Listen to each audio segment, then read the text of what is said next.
As my last duty of the day, it's my great pleasure to hand you over to the very capable Paul Barclay from Radio National. Paul, you would know, is the host of Big Ideas on RN, and he's going to be running this final panel session, which is being recorded for broadcast, and the session Framing the Future of Australian Agriculture, Big Picture Issues for the Next Generation on and off the land. So it's been a great pleasure being here this afternoon. Join me in welcoming Paul Barclay, and I'll hand over to Paul now. Thanks, Paul. Thanks, Bernie. Hello and welcome. It's a pleasure to be here this afternoon at the Future Farm Conference. I'm certain that the Future Farm Industry CRC has contributed through its existence a pile of really important research in the 7 years or so that it's been going, and prior to that in its previous incarnation. And I hear, which is great, that the research work has found a future home once the CRC winds up. It's fundamentally important work for Australia, which is a country that is and will continue to be a substantial agricultural producer and exporter. As Bernie said, I'm Paul Barclay from Big Ideas on ABC RN. We are recording this session for the Big Ideas program. It'll be on in the next few weeks or so. As you know, food security is a critical issue as the world races toward a projected population of 9 billion people by the year 2050. All those extra people will need to eat something, meaning that food production globally will have to more than double in order to meet demand. And almost 3/4 of that demand will come from Asia, our back door. This puts Australia in a potentially prime position to be a food bowl to an increasingly hungry region. But how well are we doing? And what do we need to do to better prepare for the future? As things currently stand, 80% of Australian farms produce only 20% of our food, with nearly 3/4 of our farms not making enough income to sustain them. It's a competitive agricultural marketplace out there, and climate change will only make things more challenging for those on the land. We need to be thinking about how farming can respond to the various new challenges. Technology, business, policy, produce, even the farm as we know it may look very different indeed in the years to come. To help discuss the future of farming in Australia, we have today, on my immediate left, Lucinda Corrigan is a director of Rennie Angus, a leading beef genetics enterprise boasting more than 3,000 head of cattle across 5 properties in the Murray Valley. She's also on the board of directors for Meat and Livestock Australia. Next to Lucinda, Mick Keogh, executive director of the Australian Farm Institute, an independent institute researching policy issues that affect Australian agriculture. Next to Mick, we have Vicky Geddes, who runs a mixed farming enterprise in Holbrook, New South Wales, producing cattle, sheep and crops. And on the very end we have Sam Livingstone, a founder of AgChatOz, a web designer and a part-time cattle producer in Yass. Please make our panellists welcome.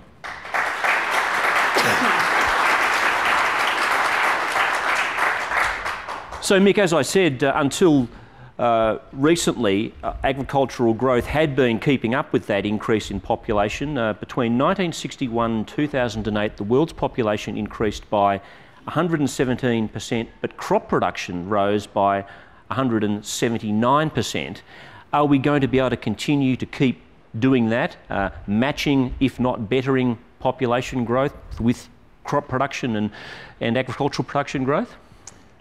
Look, I think globally, most likely, with some uncertainty, but within Australia, we're largely constrained by the availability of land, which has been diminishing, and the availability of water, which has also been diminishing. So globally, I think human ingenuity and a bit of luck will serve well, but within Australia, the challenge will be how do we better use the existing resource that we've got available rather than expecting a huge expansion. We're a dry continent, and that climate variability is going to become more and more of a factor. Technology then is obviously going to play an important role in terms of increasing our agricultural production in the future. Yes, I think in a word, productivity. Whether it's technology, whether it's better management, whether it's better education and training systems for those involved in agriculture, whatever combination of those comes together and results in more output per unit of input is going to be the critical issue. Lucinda, how do you see it? What do you think the challenges are for Australia in terms of A, the opportunity we have of meeting that demand for food in the region, but B, the challenges to get there, to increase our production? Thanks, Paul. I think the two key pieces are innovation and investment.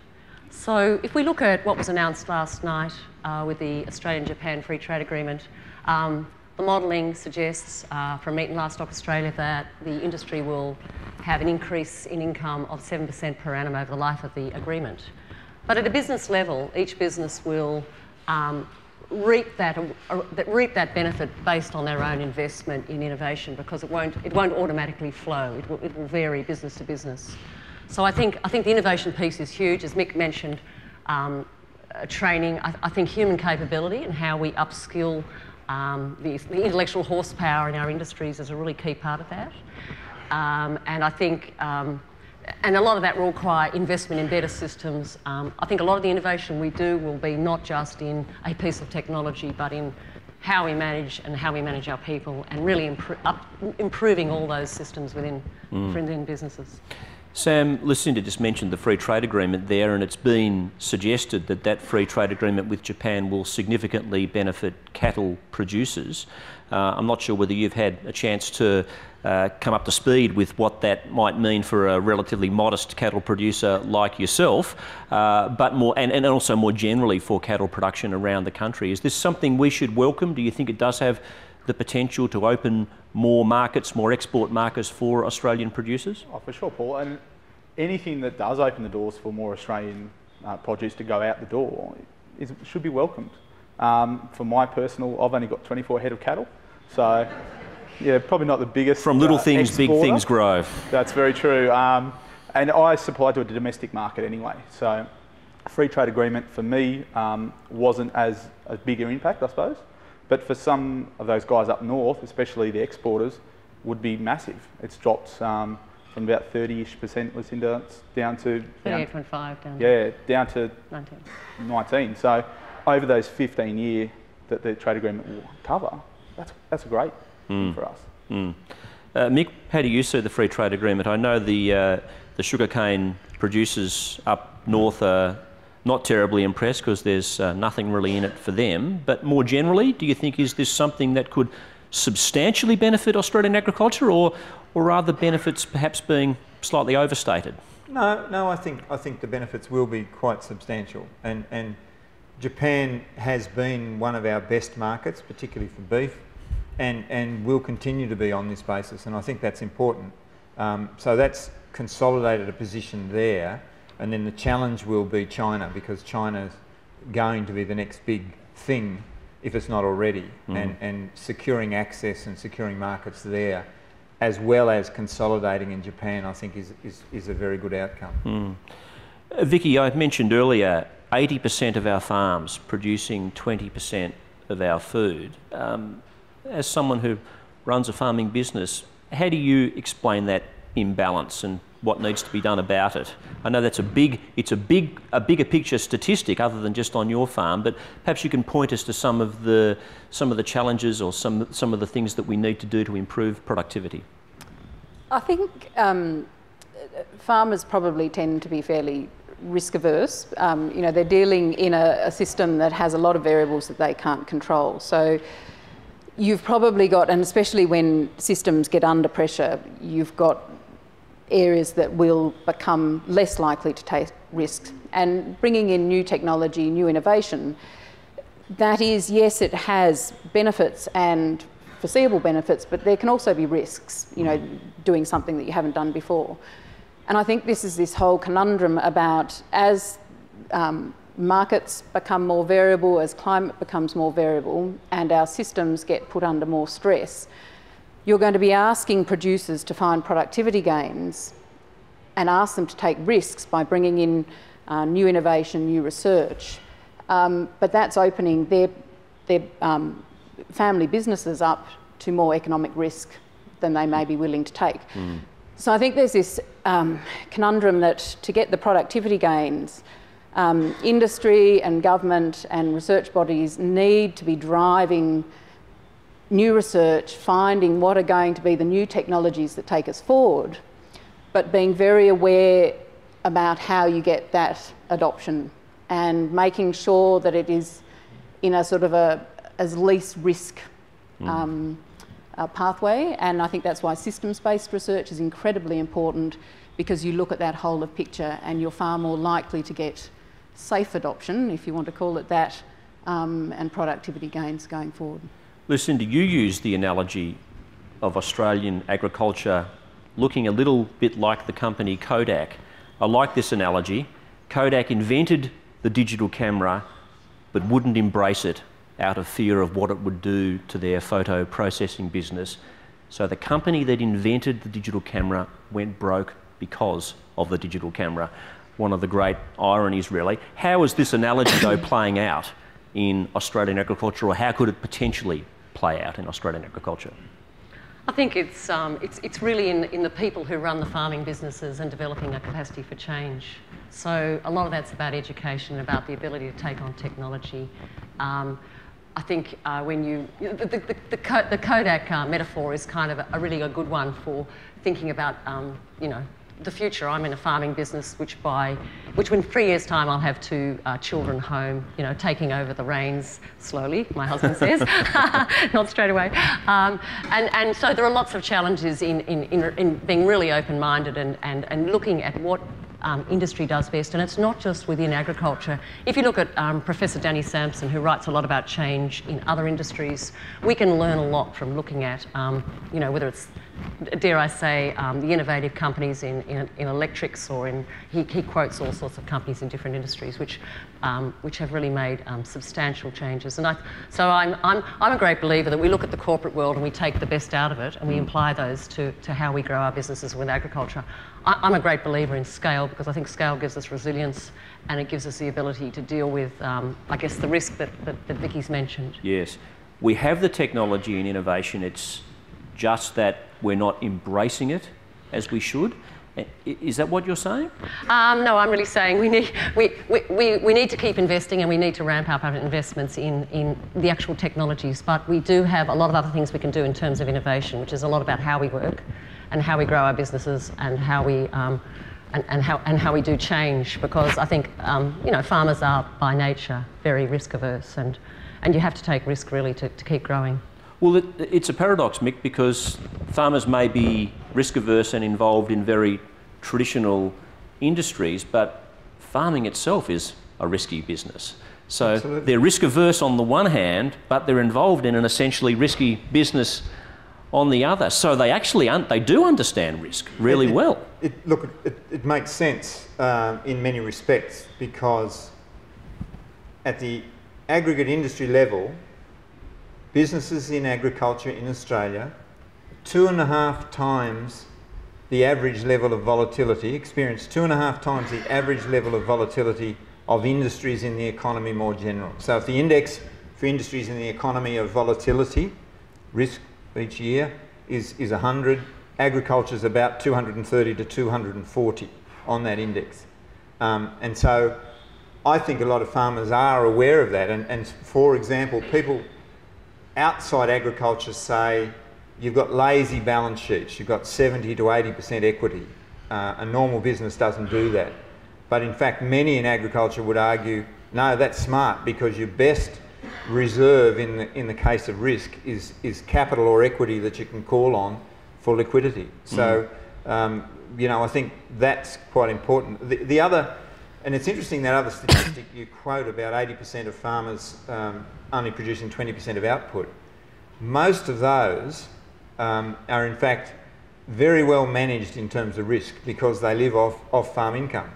And they're quite happy when a drought comes or when downturns occur, because they've got a predominant source of income coming from off-farm. So I always worry about that statistic, because it's a bit like saying, if we look at the average earning of golfers in Australia, it's 2/5 of bugger all. But 99% of them don't actually play for money.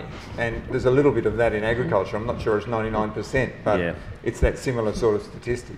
And in terms of the future of the farm being a future based around traditional family farms or corporate farming, how do you see the future of the more traditional family farm? Is it going to be able to compete into the future with corporate farming? Look, I think so. It won't be in every industry and in every commodity. There's some that are better suited, large-scale industrial-scale horticulture, for example. You need deep pockets, you need a lot of capital, and you can do very well in that. But if you look at some of the broadacre industries, family farms are competing very well with the corporate model. In fact, some of the corporates wish they had some of the efficiencies and some of the lean cost structures that family farms have. So I don't see, I think the so-called disappearance of the family farm, I'm not sure, it won't look the same as it does at the moment, but I'm not sure the corporate model is necessarily going to take over and run the system from now on. Vicky, I understand the UN has called 2014 the International Year of Family Farming. How do you think, though, families and corporations approach farming differently? Have you got a sense of how a business would be run differently if you were simply a corporation? I think both sides of the fence are probably trying to cherry pick the best sides from each other. I think family farms are trying to address their scale issues. I think they're trying to take the emotion out of farming and try and treat their business like a corporation would, sort of boards of directors and advisors, and look at it with less emotion and try and tighten up the business side of that side of things. And then on the counter of that, I think the corporate side of farming are trying to bring into their systems the passion and drive that family farms deliver, and probably that innate production knowledge and the knowledge of their systems, and I think the speed and flexibility that the family farm can react to stresses in the system. So I don't think it's an us or them scenario. I think both will bring strengths to the industry if the industry is strong itself, sort of thing. We do see some concern about foreign investment in Australian agricultural production. It bubbles to the surface from time to time. Had a couple of recent examples of that. Mick, do you see, Sam, do you see any risks in allowing big corporations to take a larger share of the control of Australian agriculture and farming? Do we mean something that makes you feel uncomfortable? Is this foreign big corporations or is this Australian big corporations? Well, if it were foreign, would that concern you? Me personally, no, it wouldn't. But I think that we need to have a firmer idea about what we're going to do. It comes back to a food security issue as well, but it also comes back down to if I've got my farm and I want to sell it, and someone's willing to buy it off me, well, who can stop me here? I need to sell my farm. Yep. I'm going down the plug hole. It's doing no good. Someone can see a really good opportunity, and they happen to be from overseas. They want to do it. Let's go. A lot of people are, oh no, but we'll lose this and this and this. But they don't understand that if I don't sell my farm and I go broke, well, that community spirit that I'm bringing to the whole establishment, that's gone anyway. So if a foreign investment does come in and they, pick up production and they put another extra 5 blokes on farm, well, that can really pick up a community, you know. So there's that double-edged sword of, oh, we don't want foreign investment, but we want someone to take over the farm. Well, hang on, guys, you can't have it both ways. I hear that 99% of Australian farms, Lucinda, are actually family-owned in Australia, but that nearly 3/4 of family farms aren't currently providing enough income for their owners. Does that suggest that there's something wrong with the model? of family farming? Well, I think Mick said earlier, the 80% that produce 20% of the income actually are actually, most of them have other sources of income. So there are a lot of people who are doing other things. They're contracting, or like Sam, actually. they're working in town, or they're working for the ACT government. Live off 24 cows. Apparently not. Yeah, so those people are running maybe smaller farms and quite comfortable doing that. I guess the structural changes are different for each industry. So if you look at my industry, I always say nobody leaves the city and buys a header and grows wheat. They all come into the cattle industry, and so we tend to have what I call a very long tail. We have the commercial end of the industry, which makes their living out of it, and then we have another 100,000 people who also have a few cows. But a lot of those people don't make money out of it. It's just something they do for fun, weekends. Yeah. So, yeah, is that a structural problem? I guess it is for the industry in terms of biosecurity and some other things, but that's how the world is. Well, the sense I'm getting is of those family farms that are profitable and that are well-run businesses, sentiment doesn't play all that much of a role. I mean, because you do tend to think, and when people talk about Australian family farms, they talk very much about the intergenerational connection to the land, and they talk very much about the traditional crops that have been harvested there and so forth. So on the one hand, there's a sense that, these have deep historic ties to the past, but on the other hand, being too sentimental is not a great recipe for moving forward. Yeah, there's some different parts of this. Vicky mentioned before, taking on a structure where there is less, perhaps emotion in decision making, and if you're going to deal in a family situation, it'd be good to think that you can treat everybody with equality, especially through what I call the succession phase. So, there are different parts of that. I think, I'm in a business which is 4th generation, and we're about to transition to generation 5. So we have a strong sense of the place where the family settled in the late 1860s, but that is not the overriding driver of the business. That is just something we value in the sort of the business story. So, and it's a very important thing for my children. They see it, and for my, my husband's family and so on. So you have your values there, but you also have to have business success. There is actually no future in poverty farming. Yeah, as I can imagine.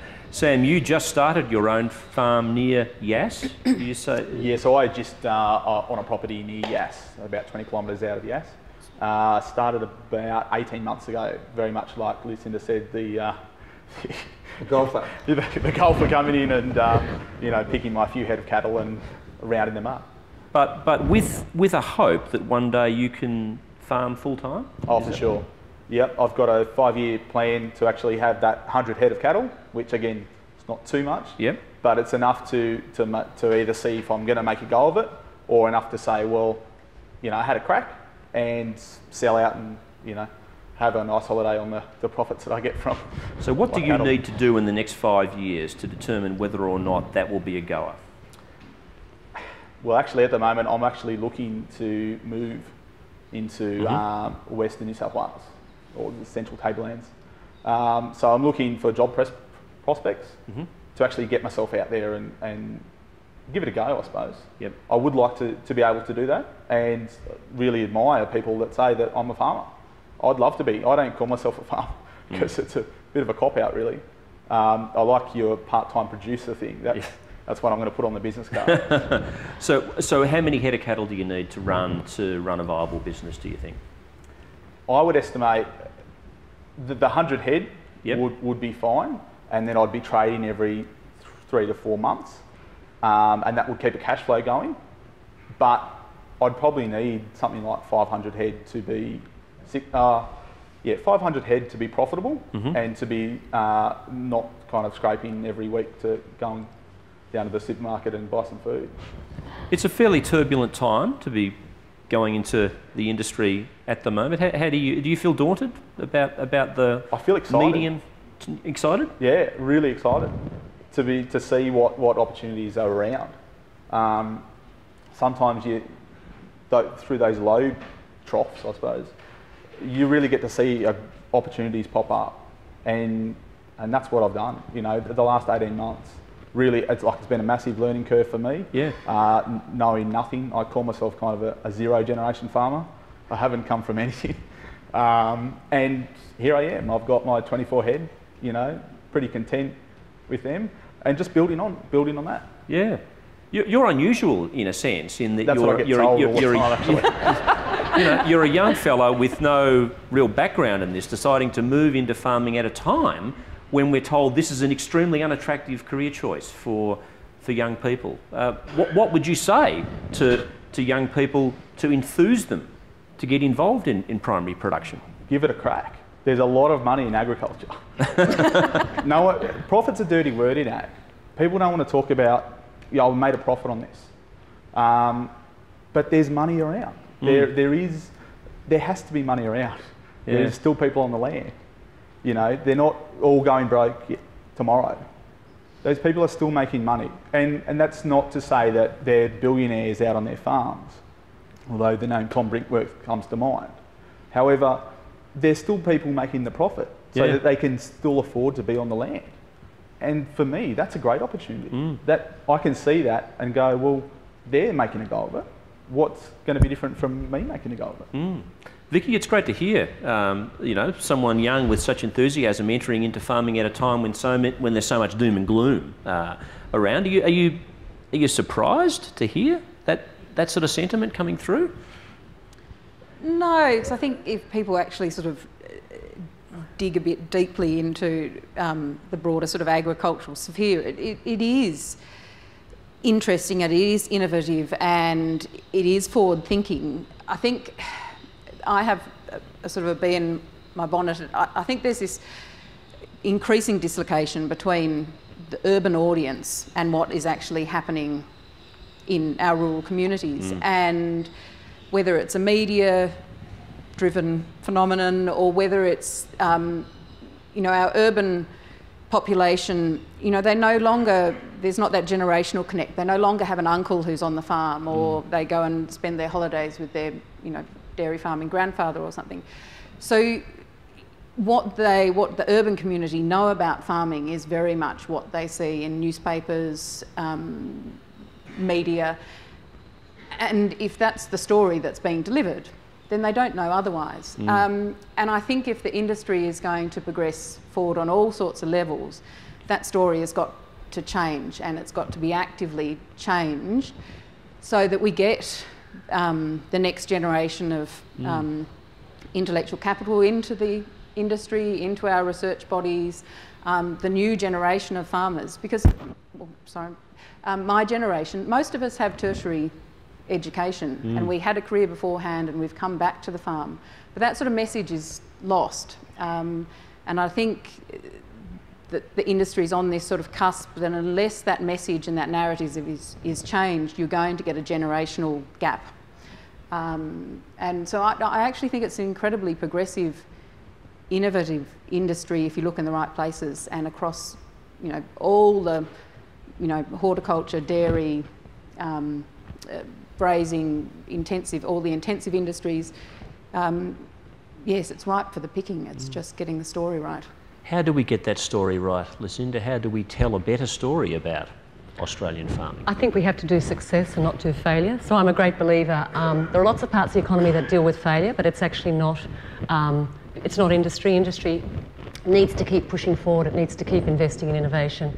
It needs to do the things that make it attractive for the next generation to come in. And I see it in our business where, you know, I've got 2 children who want to come home and work in the business because we're always positive about what we're doing. We're in the genetics industry. It's a fascinating place to be. So they can see the opportunities. So I think, you know, if we're positive, then they're positive with us. And I suppose, in a sense, moving into genetics, it's high tech meets farming, really, isn't it? Yeah, there's a lot of high tech. I mean, if you sit in one of these modern tractors and do GPS and, you know, map your paddocks and do variable rate technology and all that stuff, it's incredibly high tech.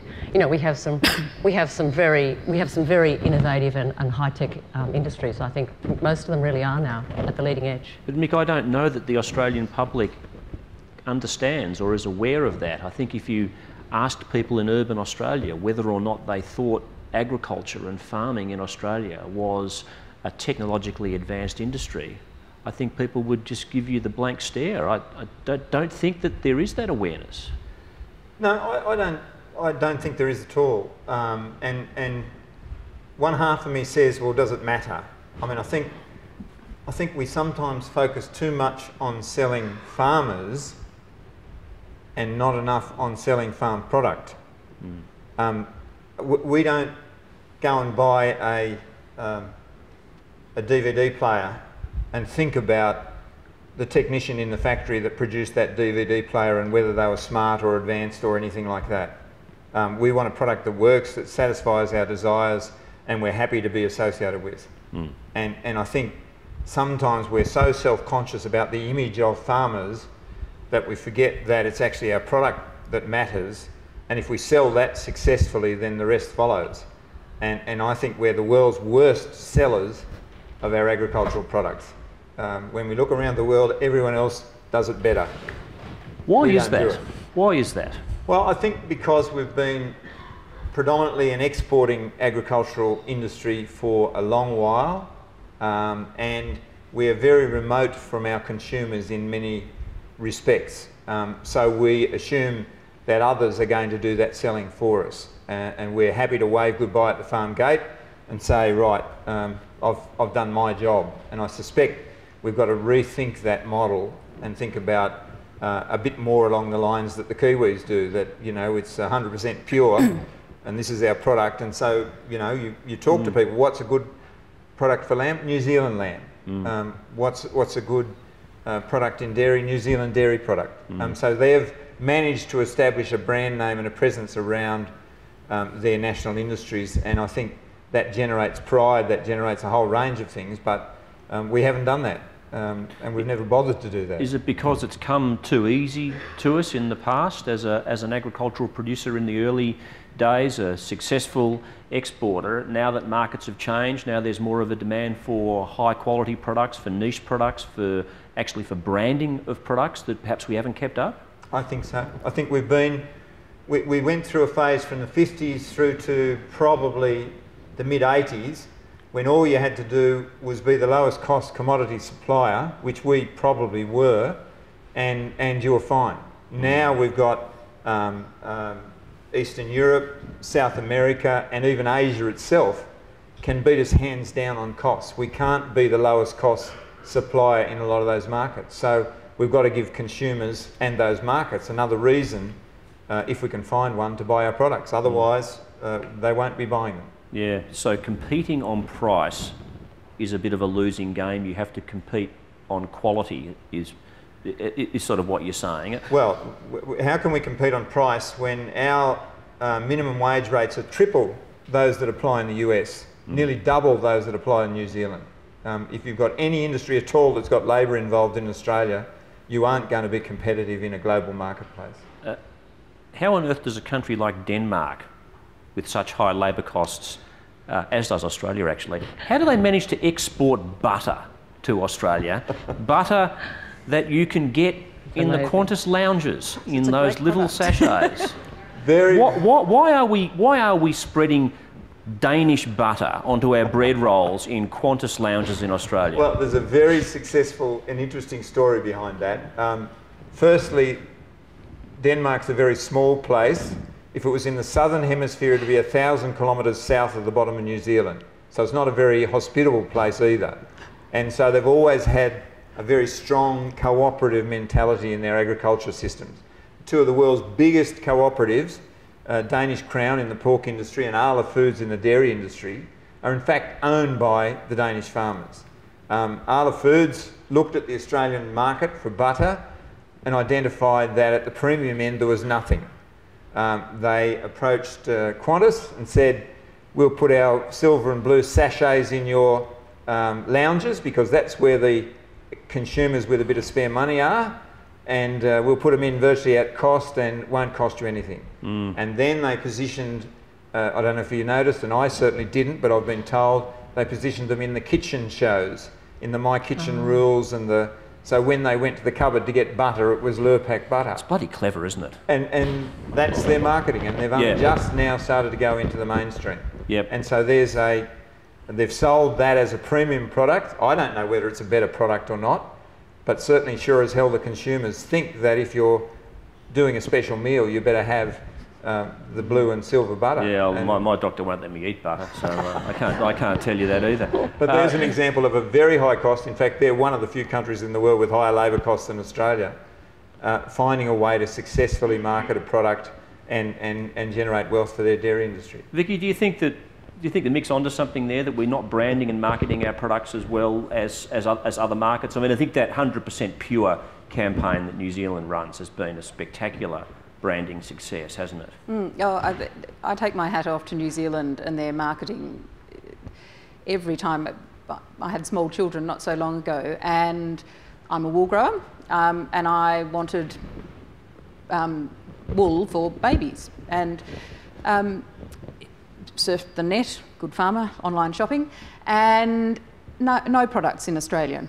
New Zealand, 3 beautifully presented websites, bought these products, and they arrived beautifully packaged, branded New Zealand products. They were just, world class. And I think it's this issue that New Zealand looked at its strengths, looked at its weaknesses, realised that it was a small country that relied on exports, but their strength was that they were small enough that they could coordinate and they could brand and they could go forth and conquer. And I think Australia suffers this issue that we produce products just as good, but we're not very good at coming together and highlighting our strengths and then marketing those products to our consumers and internationally. We're not great at branding our differences, and Tasmania has done that, but our generally our products sort of go out en masse rather than because if you get that right, Lucinda, you can make some serious money. You can price accordingly, you can pitch to certain niches in the market, and all of a sudden you really do stand a chance of seriously increasing your profitability. Is it something that you've been aware of in your business? Yes, we have. I think, look, something was raised earlier in the day that Andrew Inglis spoke about in his address, which was the whole idea of collaboration. And I think in where we are now, we have to become much more collaborative amongst and between industries if we want to do the Brand Australia thing, which Austrade is leading an initiative on at the moment.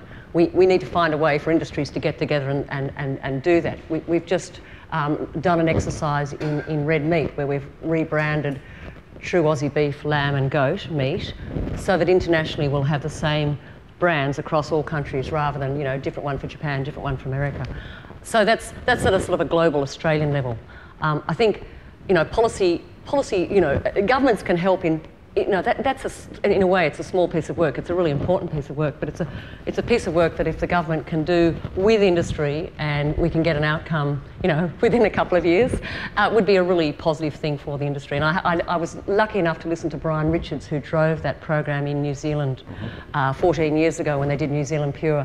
And it's a really stunning story about how they conceptually got the New Zealand Pure idea around. And I think we've just got to do that piece of work.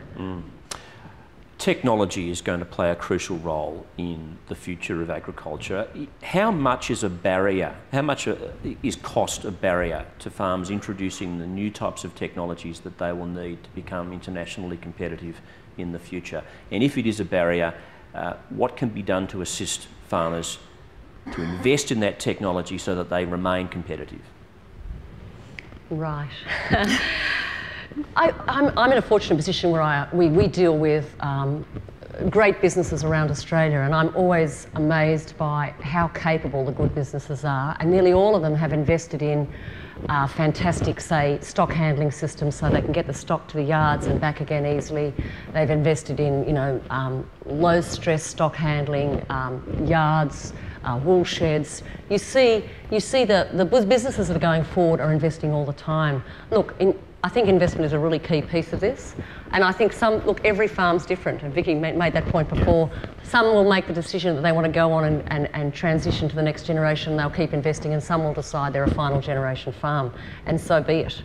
I think that we have to build capability within businesses. Does government help here in terms of private investments, my guess is no. Mm-hmm. My guess is that government's much better to assist us with. So if we look at the investments in innovation, we look at climate change. So we need to have the sort of investments we've had in this CRC for adaptation to climate change. Then government sets the policy that allows mitigation to climate change. So one is investment in the technology, the other is policy settings that enables practice change or whatever happens. So I think there are different levers for different situations. Yeah, and we have robots increasingly playing a role on farms. I was reading about the lettuce bot, for example. Are we going to see farms with robots on them fairly commonly in the future? Mick, what do you think about that? What sort of robots are we likely to see on Australian farms? Oh, certainly you will. I think in horticulture that's not too far-fetched. I think, well, whether it's a robot or whether it's a high degree of automation and mechanisation, call it what you will, I think certainly that's going to happen. But even in the grazing industries, I was talking to some people at Longreach last year who've installed monitoring systems on their water troughs. So instead of spending 6 or 7 hours a day in the summer driving 300 kilometres around their waters, they now have an app on their iPhone that beeps each time one of the particular bores has got a problem. And they can even get to the point of texting the technician in town and telling them that bore 13's got a problem, can you go out and fix it? So that sort of technology, and even self-drafting gates at watering points, so that you don't actually have to muster stock anymore. You draft off anything over 420 kilos and turn up with a B-double a couple of days later to pick them up. So I think that's the sort of, it's the smart thinking. The technology's there. It's working out how to apply it and how to make it fit into the system and get an advantage out of it. I think that is the big trick. And hopefully you have phone reception. Yes, that's right. That's well, right. no, even where they haven't got phone reception, they're putting in their own bandwidth to make sure that they can do that. Very good. And water. How much of a constraint, Vicky, is water going to be over the next 10, 20 years? It's something that you can't bank on, but it's probably also something that is going to need to be much more factored in to the viability of Australian farms as water source becomes less reliable with climate variability. It's the variability that is the factor. In our part of the world, if you look back in the last 10 years, we've had a 100-year drought followed by 2 years which were the wettest years that we've had on our farm in the last 40 or something. And both have major negatives. Yeah. You know, the excessive dry and the excessive wet wreak havoc with a sort of a production system that is designed to chug along at a sort of a steady state. I think it's this whole capacity building in the people that run these industries to give them the skills to manage these risks and to be as forward planning and give them as many skills as possible to make the right decisions. And it's not always going to work out nicely, but I think it's that capacity building. But are you preparing for long-term change in weather patterns? Can you prepare for that? I think you can. I think as a group, I think we're incredibly adaptive. That's the basis of our industry, really. And I think the sector as a whole will manage and will come out still very competitive. I think what is the thing that worries me is there going to be a lag where variability impacts so heavily on production that land values change, productive capacity changes, and the economics of the systems change, but the thing that the pillars that underpin it, like the finance sector,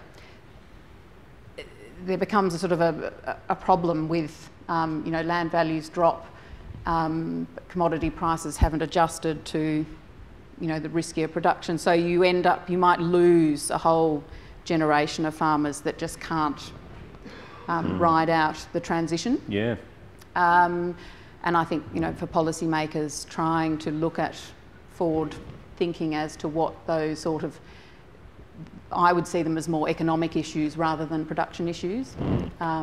Is that something, Sam, that weighs on your mind as you enter into this game of being a primary producer at a time of climate uncertainty? Is it something that you are concerned about, and can you plan for it in any meaningful way? Great question. I think that you need to accept change. You need to adapt to it. If you just say, there's no climate change, there's no anything like that, and stay in your little shell, you're going to go broke pretty quickly, because you haven't adapted to the water cycle not happening as much or maybe more than you expected. And look, a lot of people are saying, oh, well, it's Australia, it's dry, you're always going to have a drought. You farmers get used to it. But what I don't think we've communicated well with the outsiders, if you can call them that, is that the severity, it's getting more severe each time the drought happens, and we're not having the time to recover. So this thing of climate change or climate variability, yeah, it's real. So we need to just think about, well, no, I can't say there's going to be a fire that comes through next week, or there's going to be a flood in 2 weeks' time. I'm not Noah. But what I do need to be able to do is to go, well, things are starting to look a bit dry. Okay, we need to start destocking. We need to start, get our drought plan out. Okay, what do we need to do? What's our critical dates? Okay, next week is a critical date. If it doesn't rain by then, we need to destock half of our stock. Okay, well while it's not, I suppose, the silver bullet, but it does actually come down to a bit of that thing that, yes, here's what we can do. At this point, I wouldn't mind bringing into the discussion Ian Chubb, actually, because Ian, I was just talking to a moment ago, and Ian, you were making the point, you were showing me a couple of maps about rainfall variability and how where the rain falls in Australia has changed over time, and therefore where certain things can no longer be produced and where other things are growing, and how they match up with Australia's future markets for agricultural produce. Perhaps you could just give us a brief idea of the challenge we face as a result of this climate variability and rainfall change. Well, thank you. I'll show the maps later, but they're only this big, so the front row will be able to see them. But they are important indicators of what is happening in this country. So since 1960, there's been a very marked shift from the southeast and the southwest to the northwest. It's worse by 1970 to the present, and they're the latest Bureau of Meteorology data. So it's happening. We can have endless arguments about the cause, and I think I know a substantial part of the cause, but that's for another time. But it's happening, so we have no choice but to adapt. Australia's productivity, agricultural productivity, has flatlined since about 2000 after several decades worth of substantial growth in productivity, but not by producing the same amount with fewer inputs, but by increasing the outputs faster than the inputs were increasing. And why is that? Because of research, basically, because of the way in which it's been set up to try to ensure that research that's relevant to the farming industry and all its complexity is prosecuted using public money because it's so important to Australia. So I think the biggest danger for us is falling into the trap of saying, well, it rained yesterday, it rained last month, and you see this in the press. This is not as I'm making it up. It rained. Climate change is a myth. It's not a myth. It's happening. And we've got to adapt. Is it the biggest challenge facing Australian agriculture? Well, you're stealing my 10-minute summary here, but it's a significant one. I mean, availability of land that's fertile, that's not salt degraded, the availability of fertiliser, all of those sorts of things all play in. But I don't know, listening to the talk about the free trade agreement with Japan, as I plan to say later, that when I hear that discussion, what I heard was that we will be increasing our agricultural exports to Japan. That can only mean one of two things. We're producing more to keep our present markets and send more to Japan, and I presume that's the intention because they also talk about lifting employment in the sector. Well, the alternative is simply to redirect where we export to, and I don't think it's the latter. So how are we going to meet our obligations under these trade agreements to Japan first? Korea, when that was announced, they talked to about a 70-something% increase in agricultural exports to South Korea. Now, I don't know the base, it might be very low, but 73% of even a low base is fairly substantial, given that we sell all of our produce so far. So we don't have a wine lake or a butter mountain or a beef hillock or whatever, you know, we used to talk about 20 or 30 years ago. So I think, you know, the question of how we adapt is more important than whether or not we should. Yeah. And we're fortunate enough to have a bit of time to begin that adaptation process. So what does happen if the rainfall continues this inexorable move away from the southeast, substantially away from the southeast and the southwest?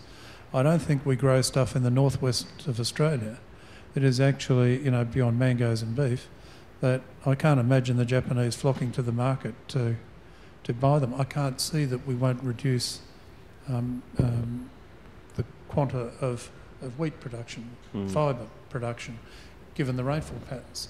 But science might help us, because it might actually help us realise what we need to do to wheat to be able to grow it in a drier climate than we've had over the last 50 to 100 years. So that's where I think a lot of the research is going to be, to help people then adjust to what is inevitable. Thanks, Ian. Mick, anything you'd like to respond to from what Ian has said there?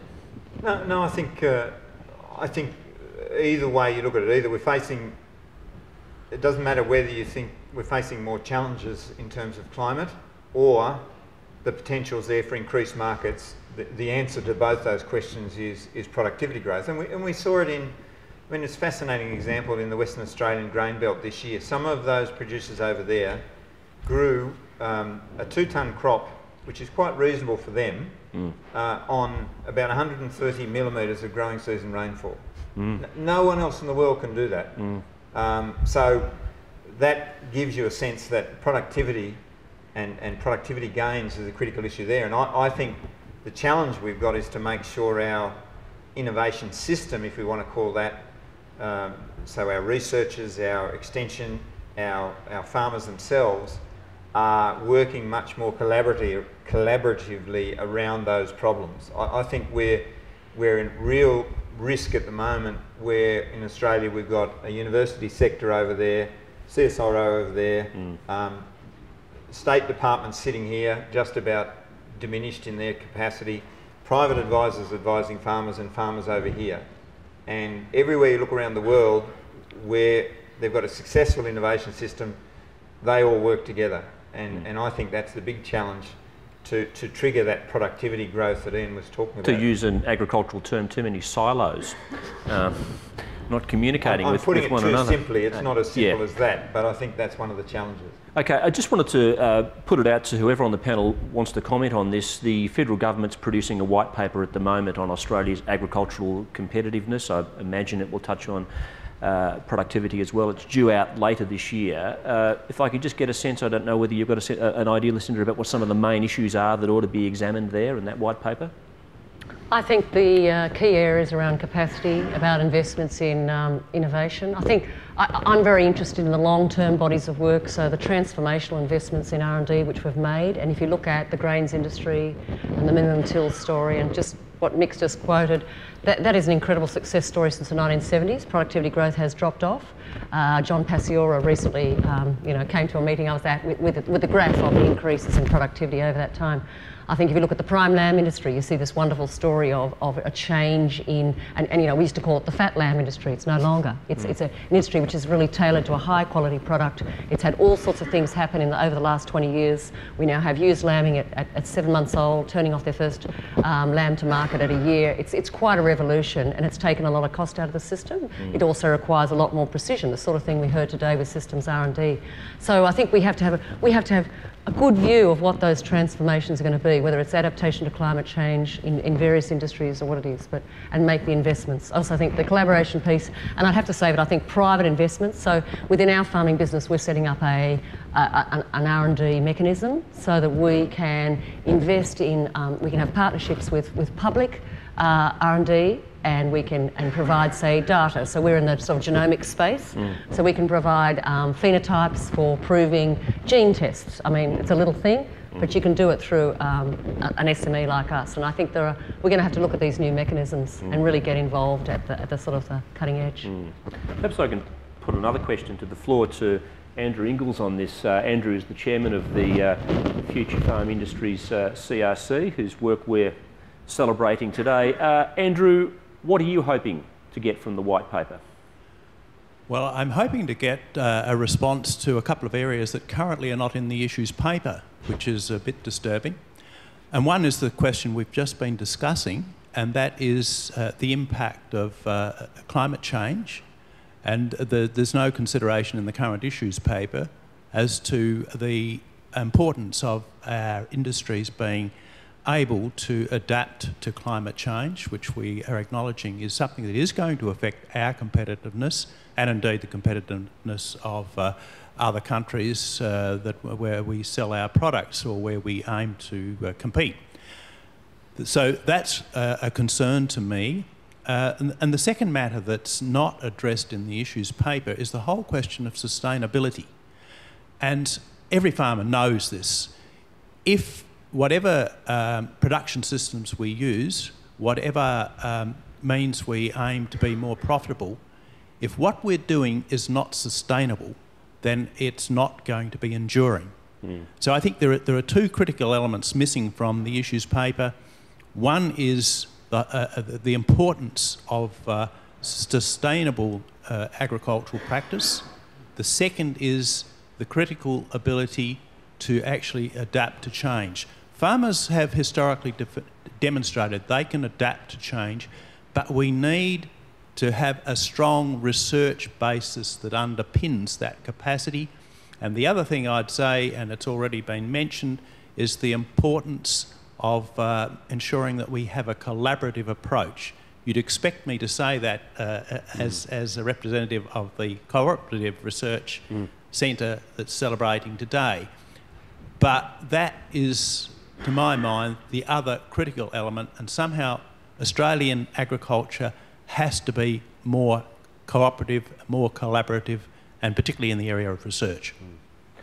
Vicky, does something like a government white paper on competitiveness of agriculture really have much bearing for someone on the ground like yourself? I think it probably has incredible bearing. Whether there is any knowledge or interest on the ground is probably the bigger issue, and I think it's something that is probably very important to our long-term future, and you actually don't get it. The discussions are happening very high up, and you know, all levels aren't feeding into that white paper. That is probably slightly disconcerting from my point of view. And in terms of, once again, the theme of this discussion, looking toward the future of farming, and do you think that we'll be looking at different farm produce in the next 20 or 30 years, not just responding to climate, but also responding to changing consumer preferences and consumer needs? Obviously, if you're in the business of producing food, then you've got to be in the business of satisfying consumer needs. How is that likely to flow through into what's produced in Australian farms? I think you'll always get, you know, at the end of the tip of the bell curve, you will always get a number of people within the industry who are producing new products, new methods of producing those products. Whether they become the substantial part of any one sector, only time will tell. I think unless there is a major shock within the system, you know, a lot of the production systems we have developed over a long period of time to suit the space, the climate, the resources we have. And innovation and technology will continue to drive those forward. But I don't see the Australian agricultural landscape looking incredibly different in 30 or 40 years unless there is a major shock to the system. And if there is, then that completely changes the ball game. So that's just my view. How aware, Sam, are you of consumer preference in terms of the beef that you're producing and the markets that you're hoping, you know, down the track that you'll be able to sell your beef to? I mean, I'm quite aware. I speak to people every day and they're shocked that I own any cattle. And they say, well, where can we buy it? I said, well, hold your horses, just, you know. And it's that whole supply chain thing, I think. And it's easier for me, coming from a city background, because I do have to go to a supermarket. I do have to go to my local butcher. I've still got to have that interaction. And it's interesting when you speak to people and, you know, question them and say, well, why are you buying this? Why do you know, oh, I see you've got some lamb there or whatever. Why did you choose that? Getting their reactions back, you know, and unfortunately a lot of the time it's because it's cheap. It's not because it tastes great or it's not because it's quality produce or whatever. It's just, that was the cheapest thing, you know, for the last week at the supermarket, which is really disappointing because again, going back to that marketing value that Australia can add, like that quality really needs to be pushed about how good our stuff is. And is that something that you're looking to create with your product? You're looking to meet the demand of certain markets by adding value to your cattle produce? Certainly that's been something that I have considered to, you know, selling to local butchers around the area and you know, I suppose having the story. These Limousin steers have been grown at property in Yass and they've eaten grass and how good are these? That kind of thing. Because I think increasingly people want to hear that. They go to a restaurant or whatever and they see it's it's an Angus beef patty and they want to know it's either grain fed or it's grass fed, or they want to know it's come from, you know, 400 k's away or it's come from just next suburb, that kind of thing. They want to hear those stories. And I think it's really important that you give the consumer what they want. You want a story? Come and have a listen. Here we go. The other thing you hear these days is the growth in the urban farming movement, that there's more produce being grown in the cities. I don't know, I've always tended to think it's really something that's occurring at the margins. Mick, is there any prospect that, you know, in the future it could be a little bit more substantial than just at the margins? Look, I don't really know how substantial it could be. I find it interesting that even in the suburb I live in, there's a couple of coffee shops now insist that all the salads that they supply you with are grown in the backyard. Are grown in the backyard. Now, I've never gone out to check, and having tried to grow salads myself, I know that as a year-round proposition, that's not a real easy task. So I'm somewhat a little bit sceptical of some of those claims, but I think you're right. There is, as consumers get richer, they get fussier. There's a golden rule there, and I think we have to be alert to that, even if it doesn't necessarily mean you follow every fad and every whim as it appears. Look, I'm aware of the time here. We got this session underway a little bit late, so we're running out a bit late as well. I just might ask a final question to one of the CRC people here before having a brief time for some questions and answers from the floor. And Peter Zurzolo, if I could get a question into you. Peter's the CEO of the Future Farm Industry CRC. I suppose one of the things that was of concern to me when I came along today was how could we be getting rid of a CRC that was looking at the future of farming and what was going to happen to all that important research that you guys were doing.